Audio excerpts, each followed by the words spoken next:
ई आकाशवाणी गोरखपुर है। अब रउआ सभे सुकीर्ति अस्थाना से समाचार सुनी। रामलला का प्राण प्रतिष्ठा के बाद कई गो राज्यन का मुख्यमंत्री और उनके कैबिनेट मंत्रियन के अयोध्या अइले का सिलसिला शुरू हो गयल हौ। यही क्रम में आज अरुणाचल प्रदेश का मुख्यमंत्री पेमा खांडू के अगुवाई में 70 गो कैबिनेट और राज्य मंत्रियन के सतही कई गो बड़हन अधिकारी अयोध्या पहुंचले। महर्षि वाल्मीकि एयरपोर्ट पर प्रदेश का कैबिनेट मंत्री सूर्य प्रताप शाही के अगुवाई में भाजपा नेता अरुणाचल प्रदेश के कैबिनेट का जोरदार स्वागत कैले। ये दौरान सांस्कृतिक मंच का कलाकार अवध का पारंपरिक नाच फरुआही के पेश कई के मेहमान लोगिन के एवं के लोक कला से परिचित करौले। मुख्यमंत्री के सतही कैबिनेट का सज्जो सदस्य और अधिकारी रामलला का दर्शन और पूजन कई के राम मंदिर के दिखले और एक सराहना कैले। मुख्यमंत्री पेमा खांडू कहले कि अयोध्या में अरुणाचल प्रदेश का प्रतीक चिन्ह और भवन बनवई हैं। एकरे बदे मुख्यमंत्री योगी आदित्यनाथ के चिट्ठी लिखल गई हौ। वहां के कहले कि 500 साल के बाद भगवान रामलला अपने मंदिर में विराजमान भइल हवे, देश में रामराज आ गई हौ।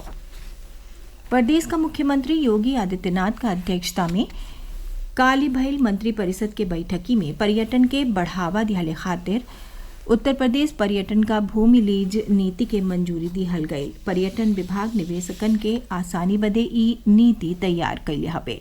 एमे भूमि का सूची बना के भूमि बैंक के रूप में चिन्हल जा सकी। एकरे बाद रुचि अभिव्यक्ति आमंत्रित कैल जाये। लीज 30-30 बरिस और ज्यादा से ज्यादा 90 बरिस ले रही। पर्यटन और संस्कृति मंत्री जयवीर सिंह कहले कि सरकार निवेशकन के मदद खातिर हर संभव कोशिश कर रहा हवे, जौने से प्रदेश में पर्यटन के बढ़ावा मिले। पर्यटन मंत्री कहले कि उत्तर प्रदेश का पर्यटन नीति 2022 का उद्देश्य पर्यटन के बढ़ावल और राज्य में पर्यटन उद्योग के देश का सबसे पसंदीदा निवेश गंतव्य के रूप में स्थापित कैल हौ। प्रदेश में ग्लोबल इन्वेस्टर समिट 2023 में पर्यटन नीति के आकर्षण के नाते पर्यटन के क्षेत्र में करीब 1.5 लाख करोड़ रुपया का निवेश प्रस्ताव मिलल हवे।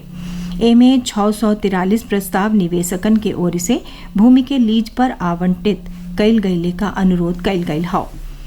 पर्यटन मंत्री बतौले कि विभाग पट्टा के आधार पर भूमि आवंटन बदे जिला और पर्यटक के ध्यान में रख के सही भूखंड का पहचान कई के सूची बनाई। ऐसे पर्यटन विभाग के भूमि बैंक के रूप में चिन्हल जाई। निवेशक आवंटित भूखंड पर पर्यटन के सुविधा के विकास का डिजाइन और वित्त पोषण के विकसित करी हैं। पड़ोसी देश नेपाल के सांसदन का एगो प्रतिनिधि मंडल आज मुख्यमंत्री योगी आदित्यनाथ के आवास पर उनसे शिष्टाचार भेंट कैलस। ये दौरान प्रतिनिधि मंडल और मुख्यमंत्री के बीच दोनों देशन का राजनीतिक, सांस्कृतिक, धार्मिक और पर्यटन के सतही कई गो बिंदु पर विस्तार से चर्चा भइल। मुख्यमंत्री योगी आदित्यनाथ सज्जो लोगिन का स्वागत आ अभिनंदन कैले। प्रदेश का गन्ना विकास और चीनी उद्योग राज्य मंत्री संजय सिंह गंगवार कहले कि उत्तर प्रदेश सरकार किसानन बदे कई गो कल्याणकारी योजना चला रहा हवे। बजटों में किसानन बदे लाभकारी योजनन का घोषणा कैल गई हौ। सोशल मीडिया के जरिया से श्री गंगवार कहले कि प्रदेश सरकार की ओर से बरिस 2017 से 29 जनवरी 2023 ले 46 लाख गन्ना किसानन के 2,33,000 करोड़ रुपया से बेसी के गन्ना मूल्य का भुगतान कैल गई हौ, जवन अपने आप में एगो रिकॉर्ड हवे। वहां के कहले कि भाजपा सरकार में गन्ना का खेती किसानन का किस्मत बदल रहा हवे। बनारस के ज्ञानवापी परिसर में बन्न तहखाना के एएसआई सर्वे के लेके वादी राखी सिंह की ओर से कैल गई आवेदन के लेके आज जिला जज के अदालत में सुनवाई भइल। ये दौरान दोनों पक्ष के कोर्ट सुनलस और मामला का सुनवाई बदे अगिला तारीख 15 फरवरी तय कैल गई हौ। जिला जज के अदालत में सुनवाई के दौरान मुस्लिम पक्ष की ओर से मामला में आपत्ति जतावल गई। आपत्ति में कहल गई कि तहखाना में सर्वे करौले से मस्जिद के नुकसान पहुंची। मामला में अदालत दोनों पक्ष के सुनलस। एकरे बाद हाई कोर्ट में मामला का चली रहा सुनवाई के नाते सज्जो पक्षकार के सहमति से 15 फरवरी के अगला तारीख तय कई गई। भारतीय वायुसेना अग्निवीर वायु भर्ती बदे आवेदन का आखिरी तारीख बढ़ा के अब 11 फरवरी 2024 कर दिया हवे।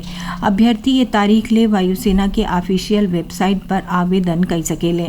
एकरे पहले आवेदन का आखिरी तारीख 6 फरवरी रहल, बकर ढेर संख्या में अभ्यर्थी आवेदन नहीं कैले रहले, जेकरे नाते समय सीमा बढ़ावल गई। समाचार पूरा भइल। नमस्कार।